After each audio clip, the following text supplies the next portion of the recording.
اللہ سے تنہائی میں ڈرنے کو ہی تقویٰ کہتے ہیں. اللہ سے تنہائی میں ڈرنے کو تقویٰ کہتے ہیں. اور تقویٰ پر اللہ کی طرف سے 5 وعدے ہیں.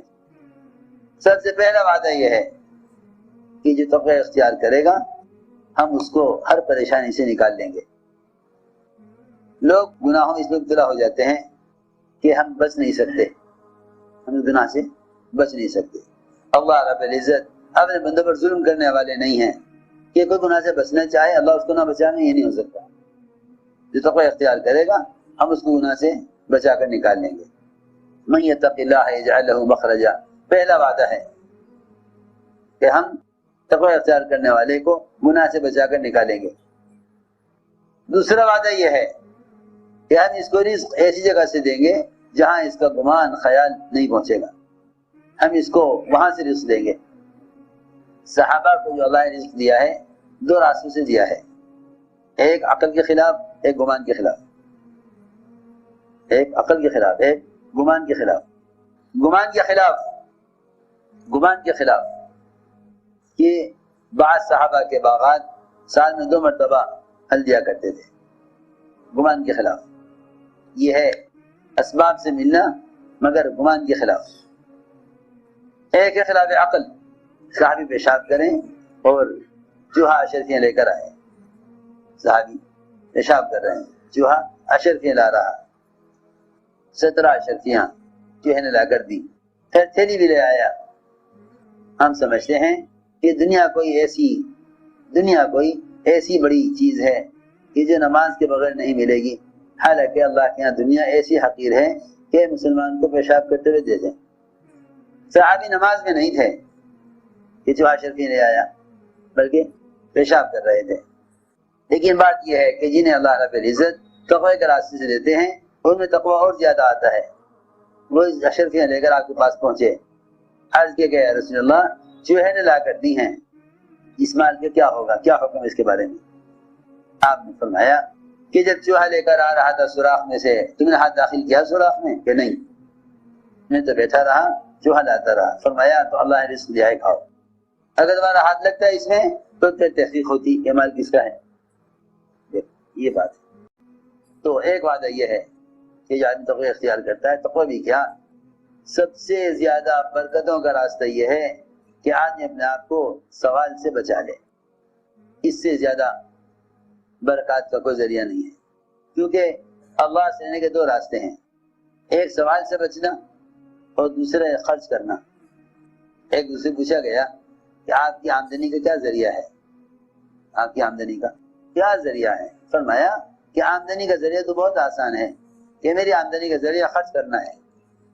اللہ جو دیتے ہیں اس میں سے تھوڑا سا اللہ کو دے دیتا ہوں، پھر اللہ اس کے بدلے میں اور دے دیتے ہیں، اس کے بدلے اللہ اور دے دیتے ہیں. یہ اللہ سے لینے کا راستہ ہے. صحابی نکلے گھر سے فقر سے تنگ آ کے. بیوی کو خیال ہوا ایسا نہ ہو باہر نکل کے سوال کر دیں. بیوی نے نکلتے ہی گھر سے چکی جانی شروع کر دی تاکہ محلے والوں کو آواز پہنچے کہ بھئی ان کے آٹا پس رہا ہے. اور تنور میں آگ جلا دی تاکہ دھواں دیکھیں تو لوگ سمجھے کہ روٹی پک رہی ہے، کھانا پک رہا ہے. صحابی نے دیکھا گھر سے دھواں اٹھ رہا، کیا بات پیش آ گئی؟ پکانے سے کچھ ہے نہیں. قریب آئے تو چکی کی آواز. یہ کیا ہوگا؟ نہ گھر میں دانا تھا نہ کچھ پکانے کو تھا. آگ بھی جل رہی، چکی بھی جل رہی، کیا وجہ ہے؟ اندر آئے پوچھا. بیوی نے کہا کہ آپ کے نکلتے ہی میں نے تو فقر کو چھپانے کے لیے چکی کو حرکت دے دی تھی، چکی خود ہی چل رہی ہے. آگے دیکھا تو چکی گھوم رہی تھی، اس آٹا نکل رہا تھا. جب ضرورت کے بقدر آٹا ہو گیا اور کافی نکل گیا تو انہوں نے چکی کے پارٹ کو اٹھا دیا اس خیال سے کہ اتنے زیادہ آٹے کا کیا کریں گے. رسول اکرم صلی اللہ علیہ وسلم سے عرض کیا. آپ نے فرمایا اگر چکی کو چلنے دیتے تو یہ چکی اسی طرح چلتی رہتی ہمیشہ کے لیے اور آٹا ہمیشہ نکلتا رہتا. تم نے پارٹ اٹھا کر یہ سلسلہ نعمت کا ختم کر دیا. تنور کو دیکھا تو وہ بکرے کی چاپوں سے بھرا ہوا تھا. میں عرض کر رہا تھا کہ سوال کا چھپانا اللہ سے لینے کا سب سے آسان راستہ ہے. تو میں نے عرض کیا کہ تقوی پر اللہ کی طرف سے یہ وعدے ہیں کہ جو آدمی تقوی اختیار کرتا ہے ہم اس کے لیے نکلنے کا راستہ بناتے ہیں. تیسرا وعدہ ہے تقوی اختیار کرتا ہے ہم اسے کام میں آسانی پیدا کرتے ہیں. من یتق اللہ یجعل لہ من امرہ یسرا. داؤد علیہ السلام بادشاہ تھے اور نبی تھے، اور بادشاہ کے خزانے اپنے ہی پبلک کے خزانے میں سے اپنا خرچ نکالتے تھے. بھائی بادشاہ کا ملک، بادشاہ کا مال 2000 اپنی ضرورت کے لیے بیت المال سے لیتے تھے. اللہ کو یہ بات پسند نہیں تھی، کیونکہ بادشاہت یہ تو ملک کی خدمت ہے، بادشاہت پبلک کی خدمت ہے، حکومت کرنا پبلک کی خدمت کرنا ہے. اب تو دنیا میں جتنے بھی کام ہیں لوگ یہی سمجھتے ہیں بھائی پیسے دو گے تو ہم تمہارا کام کر لیں گے، چاہے کام دین کا ہو یا دنیا کا ہو، کوئی پیسے لیے بغیر کام کرنے کو تیار نہیں ہے. یہ پبلک کی خدمت کریں، ان کے جھگڑے نمٹائیں، ان کی ضروریات کو دیکھیں اور بیت المال سے اپنی تنخواہ لیں. اللہ کو یہ بات پسند نہیں کہ اگر خدمت آخرت کے لیے کر رہے تو ذاتی خرچ بیت المال سے کیوں لے رہے، خود کیوں نہیں کماتے. عجیب قصہ ہے. معمول یہ تھا کہ رات کو لباس بدل کر، آواز بدل کر لوگوں سے اپنا حال پوچھتے تھے، کیونکہ مخلص آدمی ٹوکنے والوں کو اپنا محسن سمجھے گا، اور ریاکار ٹوکنے والوں کو تو اپنا دشمن اور تعریف کرنے والوں کو اپنا محسن سمجھے گا. کیونکہ ریاکار کو تعریف چاہیے، ریاکار کو تعریف چاہیے، اور مخلص کو تنقید چاہیے. تنقید کہاں ان پر کوئی تنقید کرے، مخلص کو تنقید چاہیے. داؤد علیہ السلام لباس بدل کر پھرتے گلیوں میں، رات کو اندھیرے میں آواز بدل کر پوچھتے لوگوں سے بھئی یہ تمہارا بادشاہ ہے داؤد، کیسا آدمی ہے؟ لوگ کہتے بڑا اچھا آدمی ہے، بڑا عبادت گزار ہے، مسلسل روزے رکھنے والے ہیں. اپنے دن بھر کی محنت کا حال رات کو پبلک سے پوچھا کرتے تھے کہ تمہارا بادشاہ کام کیسا کر رہا. لوگ تعریف کرتے تھے. ایک دن اللہ نے انسان کی شکل میں ایک فرشتہ کھڑا کر دیا گلی میں. گزرتے گزرتے اس سے پوچھا بھائی فلاں نے یہ داؤد کیسا آدمی ہے؟ کہ ہاں آدمی تو بہت اچھا ہے مگر ایک کمی ہے. کیا کمی؟ کمی یہ ہے کہ یہ ذاتی خرچ بیت المال سے لیتے ہیں، ذاتی خرچ بیت المال سے لیتے ہیں.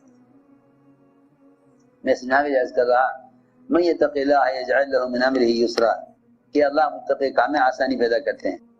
کہ ان کے اندر کمی یہ ہے کہ یہ بیت المال سے ذاتی خرچ لیتے ہیں. یہ حالانکہ پبلک کا پیسہ ہے. اسی وقت یہ کر لیا کہ آج کے بعد بیت المال سے تنخواہ نہیں لوں گا، خود کوئی کام کروں گا، خود کوئی کام کروں گا. کام بھی اللہ نے بتایا کہ داؤد زرہ بناؤ جنگ میں پہننے کے لیے، لوہے کا کرتا، انتہائی مشکل کام. کہاں بادشاہ، کہاں لوہاری کا کام، لوہے کو زبانا، پھر اسے کوٹنا، پھر اس کی کڑی بنانا، پھر اسے پرونا، اتنا مشکل کام. اللہ تعالیٰ نے آسانی یہ کی کہ داؤد علیہ السلام کے ہاتھ میں لوہے کو ایسا کر دیا جیسے گندھا ہوا آٹا ہوتا ہے. علنا لہ الحدید، ہم نے ان کے لیے لوہے کو گندھے ہوئے آٹے کی طرح کر دیا. ایک چٹکی لیتے آٹے کی، اس سے کڑی تیار کرتے، اسے پروتے تو جب وہ بیٹھ جاتی اپنی جگہ تو سخت ہو جاتی. روزانہ ایک زرہ تیار کر لیا کرتے تھے، اور یہ زرہ 6000 میں بیچتے تھے. کتنے؟ پہلے 2000 لیتے تھے، اب اللہ نے 6000 دیے.